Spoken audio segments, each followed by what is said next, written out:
O Jardim Botânico de Lisboa promove o conhecimento sobre algumas espécies vegetais, nomeadamente os fungos. Connosco temos o professor Batista Ferreira, investigador na área de micologia, para nos esclarecer um pouco mais acerca dos cogumelos. Bom dia, professor. Bom dia. Quantas espécies de cogumelos existem em Portugal? Em Portugal nós já fizemos o inventário de cerca de 1.500 espécies. Não quer dizer que não existam mais, porque o conhecimento depende sempre do esforço de procura, portanto, de exploração micológica no campo. Isto estamos a falar de cogumelos silvestres, não é? E quando eu falo neste número de cogumelos, ou portanto de fungos, não é? Estou-me a referir àquelas espécies que têm aquele porte que normalmente nós chamamos um cogumelo. Pronto, é esse o número mais ou menos que podemos dar para este grupo de organismos. Depois desse número, os comestíveis, poderemos citar aí entre 40 e 50. Não quer dizer que não haja outras espécies que também são suscetíveis de ser consumidas como alimento, mas isso já é uma questão para especialistas, não é? Mesmo eu poderia dizer que geralmente o que as pessoas consomem e talvez limita-se a umas 15 espécies. Essas são mais ou menos aquelas que poderão ser consumidas pelo conhecimento que as pessoas têm com segurança. E qual é a região do país onde se pode apanhar maior quantidade de cogumelos, comestíveis neste caso? Sim. Olha, Portugal é um país muito rico em cogumelos. E eu diria que de norte a sul não quer dizer é que em todas as regiões sejam apanhados ou consumidos ou possam ser colhidos as mesmas espécies. Mas de norte a sul, quer dizer, o seu aparecimento está só condicionado pelas condições de terreno e pelas condições de coberto vegetal. Portanto, se falarmos numa zona de montado, há cogumelos típicos de montado, embora lá apareçam outros, não é? Há na zona de pinhais também tem os seus cogumelos, na zona de carvalhais, castanheiros, enfim, tem os seus espécies características, de maneira que eu diria que de norte a sul é rico em cogumelos. Há, de facto, determinadas áreas onde, pelas condições locais, eles aparecem em maior abundância, e podemos falar no Alentejo, na Beira Alta, em Trás-os-Montes, talvez assim até mesmo na zona costeira, assim, zona ali de Pinhal de Leiria, ou isso, pronto, são de facto zonas ricas em cogumelos. Em relação aos cogumelos tóxicos, alguns podem mesmo causar problemas de saúde? Sim, de facto há essa questão que é importante ser abordada. Cogumelos tóxicos, vamos em primeiro lugar falar daqueles que são mortais, quer dizer, que podem constituir mesmo um perigo mortal pela sua ingestão. Desses, enfim, para as pessoas ficarem mais ou menos descansadas, porque nós também não podemos dramatizar, não é? Eu diria que talvez uma meia dúzia de espécies, daquelas que podem ser confundidas com aquelas espécies que normalmente são utilizadas para a alimentação, não ultrapassará a meia dúzia. Agora, que têm toxicidade, isso sim, há bastantes espécies. E por isso é que é importante as pessoas saberem o que é que estão a colher. Portanto, e isso só se sabe pelas características que cada cogumelo tem. Portanto, a pessoa tem que reconhecer essas características. Para não correr riscos. Exatamente, para não correr riscos. Porque às vezes corre-se o risco de nunca mais se comer nem cogumelos nem outro alimento qualquer. E em caso de ingestão de cogumelos tóxicos, o que é que se pode fazer?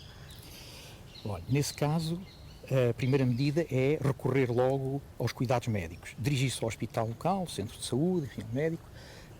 Depois, o caso é tratado, ou pode ser tratado, através do Centro de Informação Antivenenos, ao qual a pessoa também pode recorrer através de uma linha telefónica, não é? Pronto, mas isso está tudo ligado ao Instituto Nacional de Emergência Médica, de maneira que a linha também pode servir a essa, não é?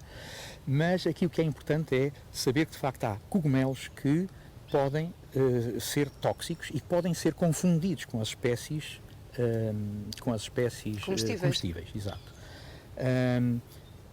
Antes ainda de entrarmos no setor, enfim, da toxicidade em si, devido às características da espécie, é importante também as pessoas saberem que há pessoas mais sensíveis ou que têm uma sensibilidade particular a algumas espécies. até podem ter comido uma vez e depois, noutra altura, sentirem já alguma indisposição, não é? Portanto, é uma questão de sensibilidade, ou essa sensibilidade varia de pessoa para pessoa. E, no entanto, estamos a falar de cogumelos normalmente comestíveis.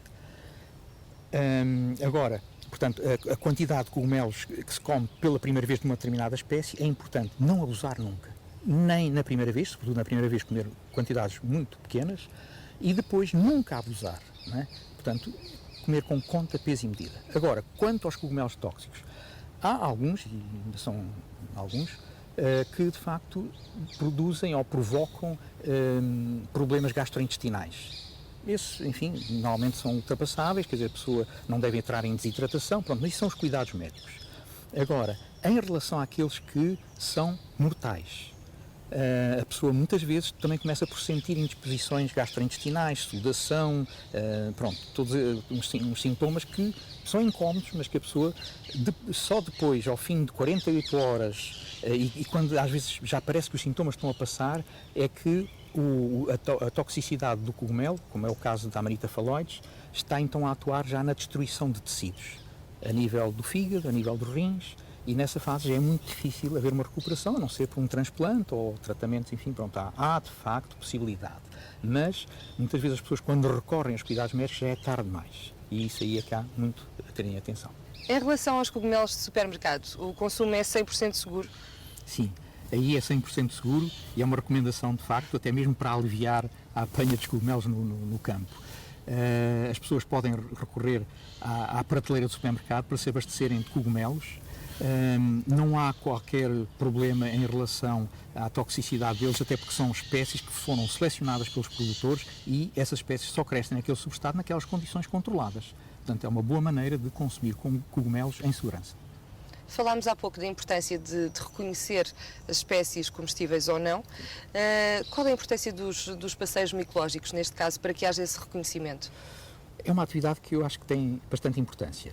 Uma delas é iniciar as pessoas ao reconhecimento das espécies, sensibilizá-las para estes problemas e, por outro lado, sensibilizá-las também para a proteção da natureza, porque os cogumelos são um recurso micológico, enfim, um recurso natural sustentável, não é? E como tal deve ser tratado. E as pessoas devem respeitar as normas para a boa colheita. E isso, em princípio, nessas atividades, as pessoas são chamadas à atenção para esses factos. Desde que se saiba reconhecer os cogumelos comestíveis, recomenda-se o seu consumo, certo? Eu acho que sim, porque são um ótimo ingrediente para incluirmos na nossa alimentação. Pronto, são de facto pobres em hidratos de carbono, gorduras também não têm, são um ótimo contributo para aumentar o volume do prato sem os inconvenientes de provocar... De ganhar peso. Exato. Olha, muito obrigada pela sua presença. Até uma próxima oportunidade. Muito obrigado, eu também. Esta semana, o De Sol a Sol dá-lhe a conhecer um estudo que pretende saber qual a reação das vinhas portuguesas face às alterações climáticas. Se ficou curioso, continue desse lado.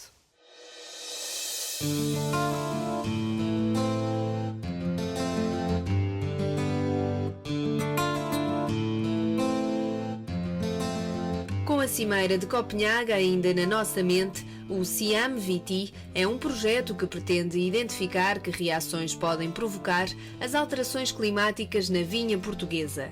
Este estudo tem a duração prevista de 3 anos.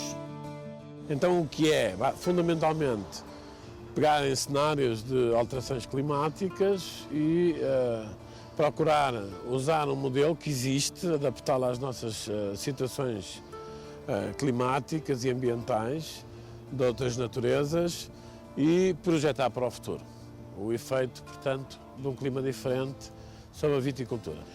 Uma das coisas que nós vamos precisamente é avaliar o efeito histórico das alterações climáticas recentes em viticultura. Há a sensibilidade de que uma série de acontecimentos, um abrolhamento, por exemplo, a maturação, fases que cada vez parece que são mais cedo, e nós temos registros históricos que